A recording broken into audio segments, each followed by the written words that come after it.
What's going on? Welcome back. It's your boy 8bit79, and in this one, since we got all of the 9th year anniversary stuff going on with the pre-registration event, handing out all of these youth rewards, 9 million gold, 900 crystals. What was that? Transcendent selector. Also, in addition, a tier 3 selector for the 9th year anniversary with the D-Day counting down. When I think about getting me a new go-to vest, where should it be? Should it be right there? Should it be right here? I figured now's as good a time as any to go ahead and get into a ranking list. We'll go ahead and jump right into that. Now we are gonna be ranking 94 characters in this one, and just to explain the list over here, you got Frosty DPS. Those are going to be your top meta DPS. You're going to have lead and support, so lead supports are going to be found here, although all leaderships and supports may not be good enough to make it into this list. Functional, it's pretty much not top DPS anymore, but still really good. You can work with the character even though they may not be at the top of the meta. And then super fans are going to be just for if you are a super fan of this character but they are nowhere near the meta or anything like that. And then no is just going to be either something's better coming down the line, possibly sooner than later, or they're just so far out of the meta that you really don't want to touch the uniform. Good superhero name. What is the Bionic Baby Daddy?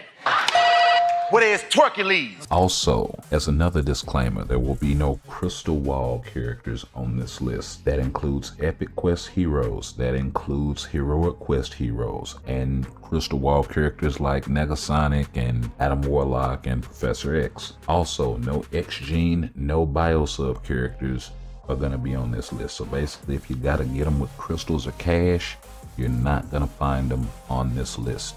Now, I hope I am going to cover everybody here. And then, of course, the 500,000 gold uniforms or the shell shaded uniforms like for Hyperion or Loki or Hawkeye will also not be included in this list. So let's go ahead and get this thing kicked right off, shall we, with Absorbing Man. We'll go ahead and slot him into the super fans category because while the uniform is functional and it does work for him, he's just barely hanging on to any sort of meta type of content that you can do with him. America Chavez, she's going to be a really good lead and support along with Ancient One, with reflect reduction in the HP from America Chavez, and then the last lead of 55%, and then elemental lead for Ancient One. Now with Angela, she does offer the increased basic damage dealt to supervillain allies. However, that's all she's given. She's not given the damage reduction. She's no guaranteed crit rate, no guaranteed crit damage or anything else like that. So for that, I would have to say she's either gonna be in the super fans only category or just a flat out skip altogether. So we'll go ahead and slot her in there as the first no. I solemnly swear that I am up to no good. My guy Ant-Man here.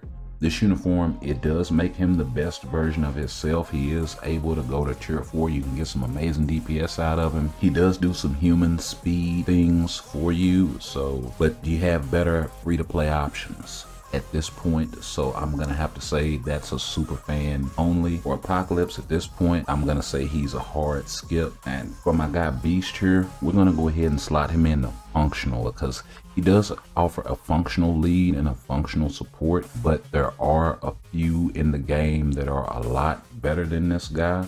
So I really can't see myself slotting him in there. This uniform here just gives you a little bit of flexibility with Ben Riley, but none of the spiders are really villain types. So there's really no use for it. So I would say only if you're a super fan would you pick up this uniform. But my guy Beta Ray Bill, also known as AKA Horse Choker, he's able to go to tier 4. He's a Haas with the DPS, same thing with Black Panther. Some would argue the same thing with Black Widow. I'm gonna go ahead and slot her in up here for right now. If you take her all the way, you can do some really cheeky stuff with her. It's from my guy Blade. He does offer the leadership for Weapon Master allies. However, it's only for Weapon Master allies. There are not very many of them in the game.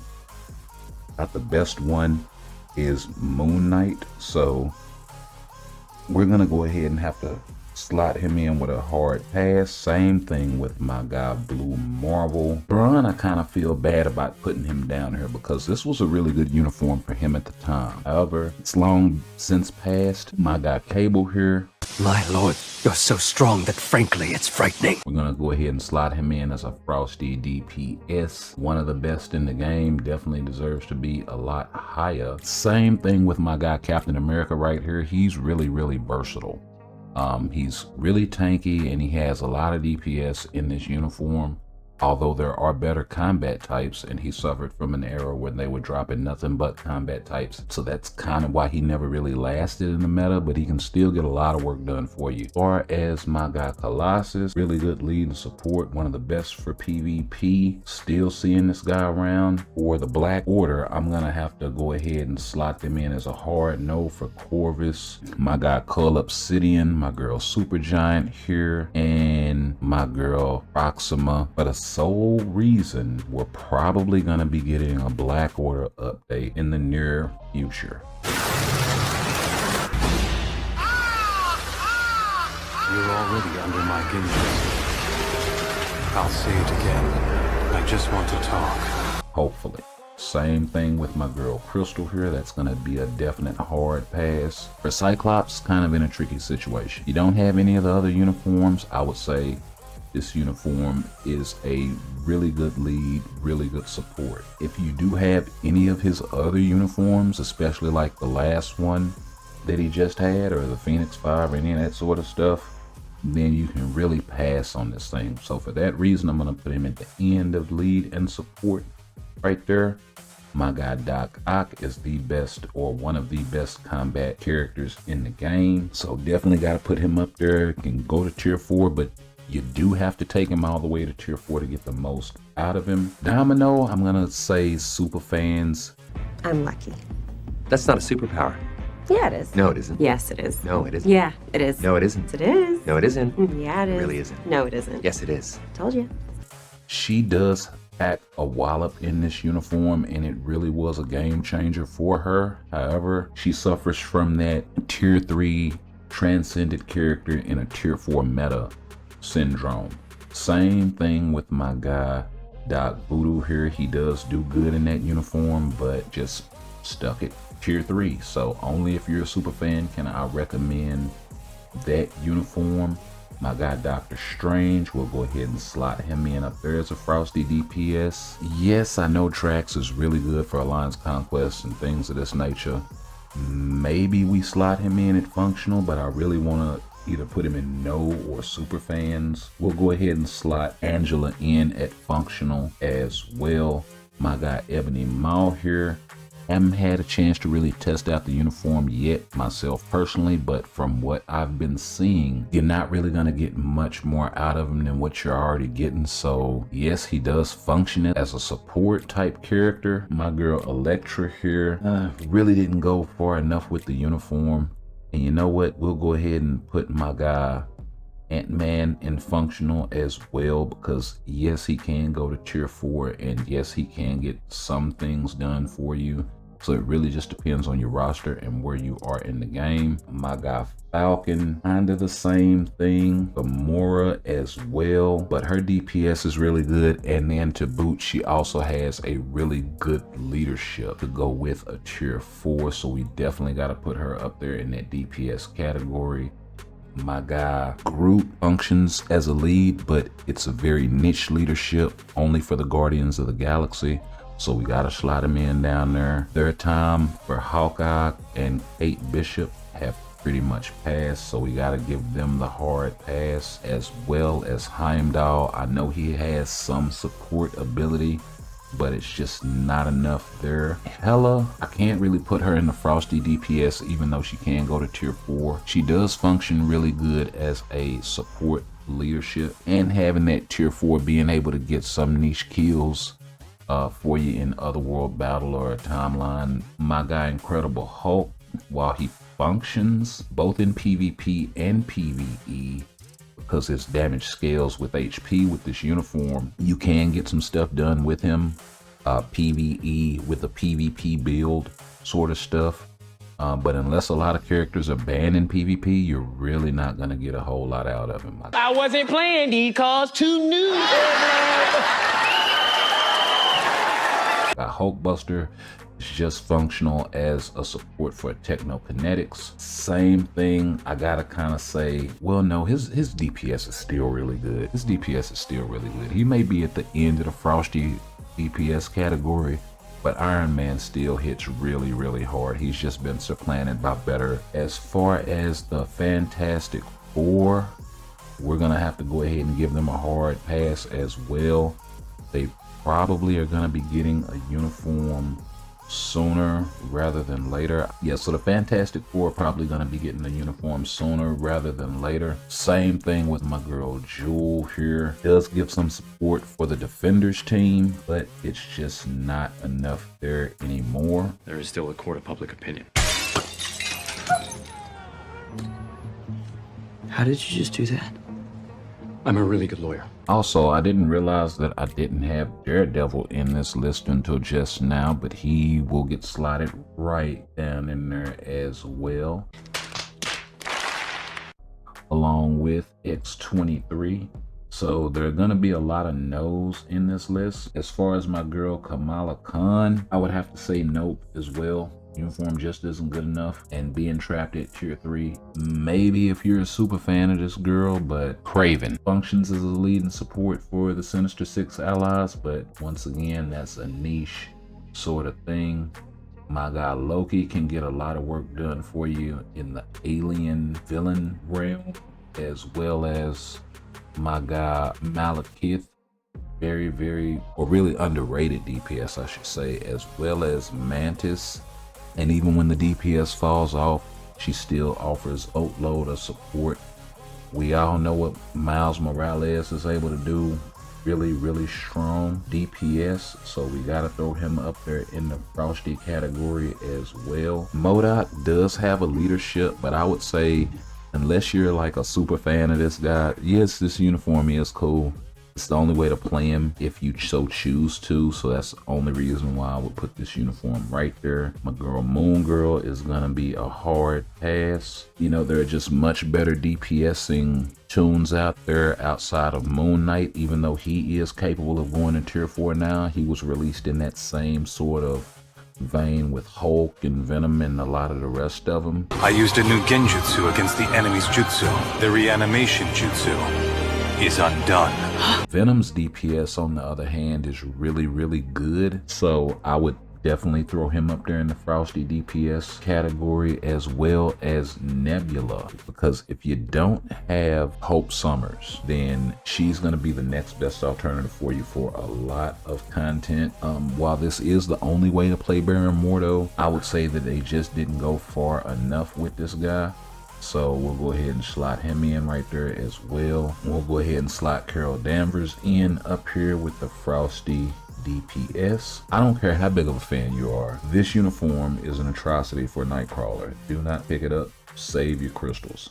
And I'm one of the biggest fans. I have his uniform, and the last uniform, they weren't that good. We also have to put my guy Ronin in here with the lead and support, as well as my guy Red Goblin. And you know what, while he does function really good as a lead / support, he also has some of the best DPS for a tier 3 / awakened character. For my guy Punisher, I'm gonna say only if you're a super fan of this guy should you pick this uniform. Just really didn't go far enough with him. Red Guardian's gonna be a hard pass. Red Hulk is definitely gonna be a hard pass. Of course, this really old uniform for Red Skull. Even if you're a fan, you should be skipping that thing. Robbie, on the other hand, is one of the best lead and supports in the game for fire type allies. That's a really good pickup, especially if you're going after the Ghost Rider uniform this year. Doing the thing here like nobody ever does before. Yeah. My guy Rocket Raccoon, I would say this uniform, even if you're a super fan, don't pick it up. They just didn't go far enough with this guy. Same thing with my girl Scarlet Witch. I would just wait until something else drops. Even though this uniform is really strong with her, we'll slot her in, because you can still get a lot of work done with this uniform at tier 3.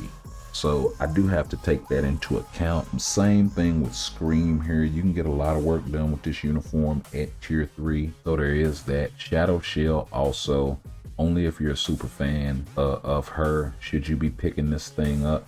She's probably going to be the best one down here in the super fans category because she is capable of going to tier 4. Wolverine, one of the best PvP characters in the game. Winter Soldier, definitely a hard skip. Uniform just did not go far enough. Even though it is his best uniform to date, just not that good. Same thing with my guy Vulture, same thing with Vision. Really niche support here. It does function for my guy Iron Man here, and War Machine becomes a pretty decent DPS in his own right. Now, he's definitely got better DPS than those three, so we'll definitely have to throw him in there if you do take him to tier 3. Wasp, still one of the best supports in the game, still used a lot to this day. Same thing with Titania, one of the best leads and supports for combat and strong type characters. Same thing with my guy Taskmaster here, with the damage to supervillains and superheroes. Sort of the poor man's version of Mystique. And then Sif with this uniform is a definite must buy, one of the better support uniforms in the game. Same thing with my girl She-Hulk here. Really unique leadership for her. No one else has it. It's damage to male type heroes or male type enemies, so anybody that's male. So the only thing that doesn't work on is like Jean Grey content, and that's it. And then Shuri, also with one of the best lead with this uniform and support that she always had beforehand. Sharon Rogers, still a really good DPS in this uniform with the going to tier 4 and all that jazz, so we have to slot her in up there. Shang-Chi, really the only way to play him is in this uniform, so only if you're a super fan, but I really hate recommending this uniform, but I do have to recognize that the DPS is what the DPS is. Sister Grimm, I would probably say the same thing with her. Came out with my guy Doc Voodoo here, their DPS. She's probably a little bit better in terms of DPS. Spidey, one of the best uniforms in the game for this guy. Really, between the two of us, there won't be enough left of Spider-Man to fit in a matchbox, but we'll try, won't we? Top tier PvP character, so only pushed out of the meta by some of the heavier hitters like this guy right here. You seek to stop me, Man of Zenglar? Are you so ignorant that you do not know you haven't a chance? One of the best PvP characters in the game, if not top 3. Same thing with my guy Thanos here, Frosty DPS in PvP. And then if you have the seasonal uniform, you can take him into some PvE content as well, and if not, you can still get some PvE content done in this uniform. So really strong. I'm definitely gonna have to throw, that's pretty much 1, 2, and 3 PvE, PvP, and then Spider-Gwen can do both. So the spiders there are just rocking it out. And then my guy Thor here, even though the tier 4 is kind of old, he's still one of the best farmers in the game for free to plays, so I have to throw him up there. Star-Lord, I'm gonna say the uniform does function. My guy Wong, he does function as a support, but very niche support, only for magic type allies. While that pool is big, it ain't getting no bigger really. And then of course we got War Tiger and Swordmaster rounding out the list. So that's pretty much how the list is shaking out. Y'all like, comment, share, sub, hit that thumbs up. Let me know what y'all think down in the comments below. Also, feel free to follow us on all of our social media, Discord. Links are in the description, and we will catch you guys in the next one. Peace.